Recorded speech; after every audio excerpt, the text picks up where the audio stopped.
So இப்போ என் கையில் இருக்கிறது பார்த்தீங்கன்னா அந்த ப்ரோ எக்ஸ் வேரியண்ட்டோட 3.5 டன் ரெண்டுமே அவைலபிளாக இருக்குது. இந்த 3.5 டன்னில் 3 டன்னில் வந்து உங்களுக்கு ஒரு ரெஃபரன்ஸ்க்கு தொட்டி கொண்டு வந்திருக்கேன்.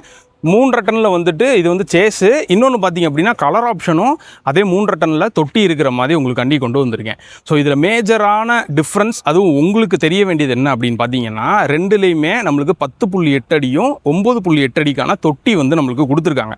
இது ரெண்டுமே அவங்கவுங்க அப்ளிகேஷன்ஸ்க்கு ஏற்ற மாதிரி யூஸ் ஆனாலும் இந்த 10.8 மேக்ஸிமம் பார்த்தீங்கன்னா இந்த ஆடு எடுக்கிறவங்க, அதுக்கப்புறம் இந்த கோழி பண்ண வச்சுருக்கவங்க, இவங்கெல்லாம் வந்துட்டு நிறைய வந்து யூஸ் பண்ணுறாங்க. இது போக நிறைய அப்ளிகேஷன்ஸ்க்கும் ரொம்ப ஏற்றதாக இருக்குது. ஸோ டைமென்ஷன் பொறுத்த வரைக்கும் பார்த்தோம் அப்படின்னா இது வந்து 3 டன்னில் இது வந்து 9.8 அடி தொட்டி. அதனால் இது வந்து 4.7 மீட்ரு இதோட ஓவரால் லென்த்து.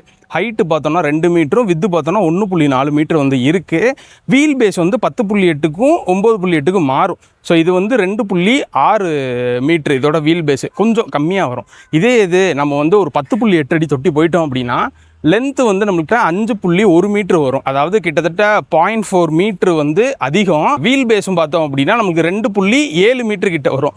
ஸோ இது எல்லாமே பார்த்திங்கன்னா இப்போ நம்ம லாங் எடுத்துகிட்டு போகும்போது கொஞ்சம் ஹைவேல க்ரூஸ் பண்ணுறோம் அப்படின்னா நீளமான தொட்டி வந்து வாபுல் ஆகும் ரோட்டில்.